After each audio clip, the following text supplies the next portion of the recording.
CM చంద్రబాబుతో మాట్లాడి bridge సమస్యకు శాశ్వత పరిష్కారం కల్పించేందుకు పటిష్ట చర్యలు చేపట్టామని ఎమ్మెల్యే బడేటి చంటి తెలిపారు.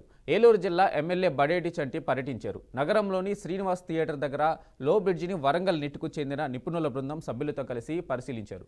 నగరంలోని 1 టౌన్ 2 టౌన్ ప్రాంతాలను అనుసంధానం చేస్తూ నిర్మించిన రైల్ కమ్ అండర్ బ్రిడ్జిలో నిత్యం గ్రౌండ్ వాటర్ ఇసుకపైకి రావడంతో బ్రిడ్జి అత్యంత ప్రమాదకరంగా మారింది. అంతేకాకుండా ఈ మార్గం గుండా రాకపోకలు సాగించే వాహనదారులు నీటి ప్రవాహం వల్ల ప్రమాదాలకు గురవుతున్నారు. బ్రిడ్జిపై వాహనాల రాకపోకలు తగ్గించేందుకు చర్యలు తీసుకుంటున్నట్లు ఎమ్మెల్యే వెల్లడించారు.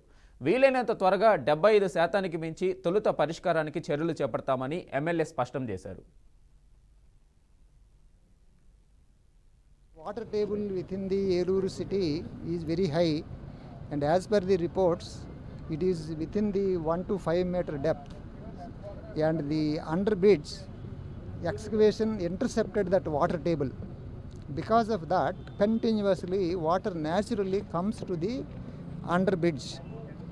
So in order to control the seepage, we were suggesting some technical suggestions so that the permeability of the substrata is to be reduced by possibly cement plus bentonite grouting, and subsequently we will see, based on the success of that initial treatment, to design an RCC raft, and that also will be subjected to uplift pressures, for which again pile foundation will be designed to counter the uplift pressures.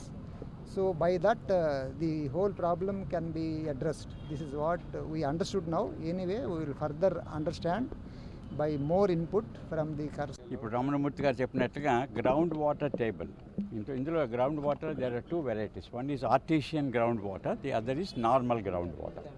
ఇదంతా కూడా normal ground water irrigation canals నుంచి, drainage canals నుంచి వచ్చేటటువంటి seepage, ఈ సీపేజ్ని మనం control చేయాలి. ఈ control చేయాలంటే దీనికి పెర్మియబిలిటీ అనేటటువంటి, అంటే water flows through the subsoil. ఈ సీపేజ్ని కంట్రోల్ చేయాలంటే పెర్మియబిలిటీని తగ్గించాలి. పెర్మియబిలిటీని తగ్గించాలంటే గ్రౌటింగ్.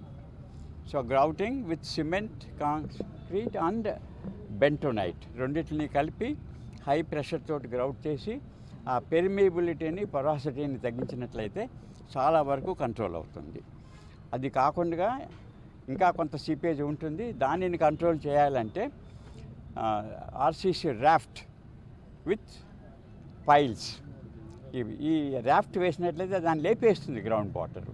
దాన్ని లేపకుండా దాన్ని కంట్రోల్ చేయడం కోసం అని చెప్పి అండర్ గ్రౌండ్ పైల్స్ వేసి, పైల్స్ రాఫ్ట్ కలిపేసి ఒక యూ షేప్లో వేసి. బ్రిడ్జ్ అనేది ఏలూరుకి ఎంత ప్రాముఖ్యత అనేది మరి ఏలూరు ప్రజానికానికి కానీ అందరికీ కూడా తెలుసు.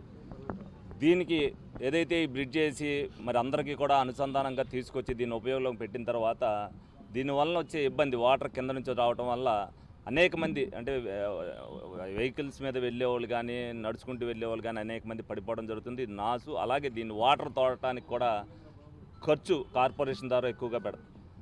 దాన్ని మరి పరిగణలోకి తీసుకోవాలనే ఉద్దేశంతో మరి 3 నెలల క్రితం మరి పాండురంగారావు గారు ప్రొఫెసర్ని పిలిపించడం జరిగింది. ఆయన్ని సలహాకి మేము, ఎందుకనంటే నిష్ణాతులైన వాళ్ళని తీసుకొచ్చి కొంచెం చూపించి దీనికి రెమెడీ మాకు కావాలని చెప్పడం జరిగింది. మరి రమణమూర్తి గారని వరంగల్ NIT నుంచి మరి ఆయన్ని పిలిపించడం జరిగింది. ఆయన అంతా కూడా ఏం చేస్తే ఇది తగ్గుద్ది అనేది, ముందు ఏదైతే వస్తుందో దీంట్లో ముందు 75% మనం ఇక్కడ 2-3 చోట్ల పాయింట్ వేసి అది ఎంతవరకు రెడ్యూస్ అవుతుంది అనేది ఒక శాంపిల్ తీద్దామని చెప్తున్నారు. వాళ్ళందరూ కూడా